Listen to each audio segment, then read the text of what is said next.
तर आत्ता मोमेंटम आहे मार्केटमध्ये, मग मुवमेंट होते. ज्यांचे एस एल वगैरे लागले असतील ते तर ठीकच आहे. ही वाली मुवमेंट झाली खाली, ही वाली ती वाली खाली मुवमेंट झाली, परत इथून वर पण मुवमेंट होते. ठीक आहे.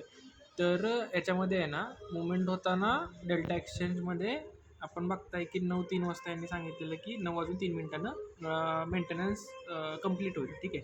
मेंटेनन्स कंप्लीट होईल असं दिलेलं, पण आत्ता आपण बघताय की वाजलेत 9:07 झालेत. ठीक आहे. तरी पण यांचा मेंटेनन्स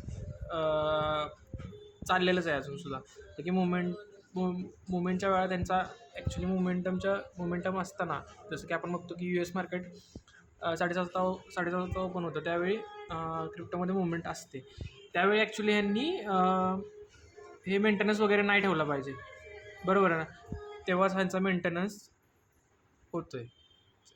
मी रिफ्रेश करून दाखवतो, 1 मिनटं. रिफ्रेश केलं तर बघता तरी पण तोच टाईम वगैरे दाखवते. 9:07 झालेत.